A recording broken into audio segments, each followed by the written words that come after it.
घोल कर जहर खुद ही हवाओं में हर शख्स मुंह छुपाए घूम रहा है। प्रकृति की आज़ादी की दास्तान, कोरोना लॉकडाउन। रफ्तार और बस रफ्तार, सारी दुनिया ही अपनी रफ्तार में भागी जा रही थी, मानो किसी रेस का हिस्सा हो। जहां और जिस तरफ भी नजर जाती, लोग, गाड़ियां, शहर, देश की एक रफ्तार थी। नेट की रफ्तार भी 2G से 5G तक पहुंच गई थी। ट्रेन नहीं, बुलेट ट्रेन, पंखे नहीं बल्कि एयर कंडीशन, साइकिल नहीं बल्कि 6 और 8 सीट की क्षमता वाले वातानुकूलित बड़ी गाड़ियां। बेशक गाड़ी में एक ही व्यक्ति बैठा हो। गलियां सड़कों में और सड़कें हाईवे में बदल गईं, फिर भी सड़कें गाड़ियों के लिए छोटी पड़ने लगी तो बहुस्तरीय पुल बनने लगे और इस होड़ में सदियों पुराने दरख्त काट दिए गए, जोड़ दिए गए नदियों के किनारे और पाट दिए गए नदी, नाले, तालाब और तमाम प्राकृतिक संरचनाएं। हम एक उम्दा और रफ्तार भरी जिंदगी जीने लगे। जिन पर जितनी लक्ष्मी की कृपा हुई वो अपने लिए आराम और खुशियां खरीदते चले गए। छोटी छोटी झोपड़ियां बदल गई बहुमंजिली इमारतों में और घर मकान बन गए, क्योंकि घर में एक परिवार रहा करते थे, लेकिन अब मकान में व्यक्तियों के समूह रहते हैं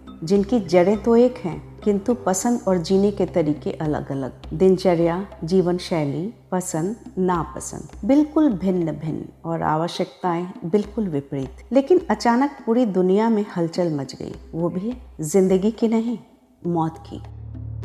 हल्की सर्दी, हल्का बुखार, सांस में तकलीफ और फिर मौत।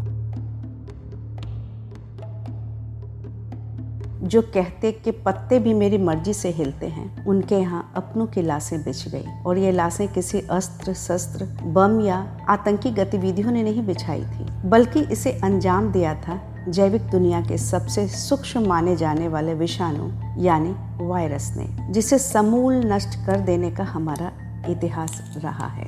आप सभी समझ गए होंगे कि मैं कोविड-19 यानी कोरोना की बात कर रही हूँ। कोरोना के कहर से पूरी दुनिया खौफ में है। वैश्विक शहंशाह कहे जाने वाले America, Germany, Italy, Spain, China जैसे देश भी हार गए हैं और उनके राष्ट्रीय अध्यक्ष रो रहे हैं। कोई राह नहीं दिखाई दे रही, क्योंकि इससे ग्रसित होने वाले की रफ्तार बहुत तेज है और किसी भी देश के पास इतने संसाधन नहीं कि उसी गति से हम मरीजों का इलाज कर सकें। यानी कि इस कोरोना ने हमें एहसास करा दिया कि बेशक तुम बहुत तेज हो, लेकिन तुम मेरी गति का मुकाबला नहीं कर सकते।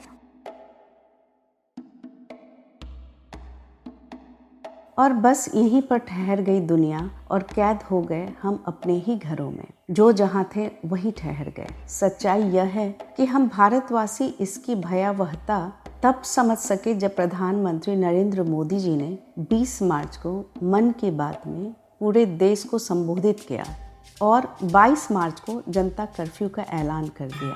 क्या आम जन या अभिजाते सभी वर्गों ने जनता कर्फ्यू को सफल बनाया। शाम 5 बजे पूरे भारत में घंटी, शंख, थालियां एवं तालियां और साज बजाकर इस विकट परिस्थिति में भी अपनी जान की बाजी लगाकर देश हित में सेवा देने वाले चिकित्सा सेवा के लोग, पुलिस सेवा के सभी जन, सफाई कर्मी और प्रशासनिक सेवा के जन सेवकों के प्रति अपना सम्मान व्यक्त किया। बड़ा ही अद्भुत एवं ऐतिहासिक नजारा था। पहली बार एहसास हुआ हमारा भारत एक भौगोलिक संरचना नहीं या प्रशासनिक ढांचा नहीं, बल्कि सभी देशवासी दिल से एक सूत्र में बंधे हैं। 22 तारीख के बाद भी स्थिति सामान्य नहीं हुई। ऑफिस बंद कर दिए गए, स्कूल, कॉलेज और सभी शैक्षिक संस्थान तो मार्च के प्रथम सप्ताह में ही बंद कर दिए गए थे। 22 मार्च के जनता कर्फ्यू के बाद पूरे देश में धारा 144 लागू कर दी गई। 24 मार्च को पुनः प्रधानमंत्री नरेंद्र मोदी जी के द्वारा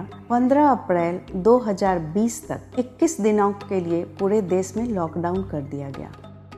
पूरे देश में आज रात 12 बजे से संपूर्ण देश में संपूर्ण लॉकडाउन होने जा रहा है। हिंदुस्तान को बचाने के लिए, हिंदुस्तान के हर नागरिक को बचाने के लिए, आपको बचाने के लिए, आपके परिवार को बचाने के लिए आज रात 12 बजे से घरों से बाहर निकलने पर पूरी तरह पाबंदी लगाई जा रही है।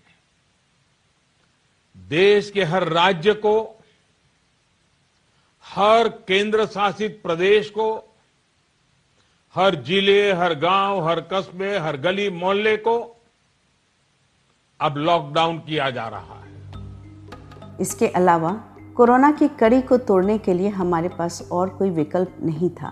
भारतवर्ष में कोरोना अगर स्टेज 3 और स्टेज 4 में प्रवेश कर गई तो शहर के शहर वीरान हो जाएंगे। कोई किसी को कंधा देने वाला नहीं होगा। इसलिए सामाजिक दूरी बनाए रखना ही एकमात्र विकल्प है। इसलिए लॉकडाउन का ईमानदारी से पालन करें। इसी में मानव हित और देश हित का सार है।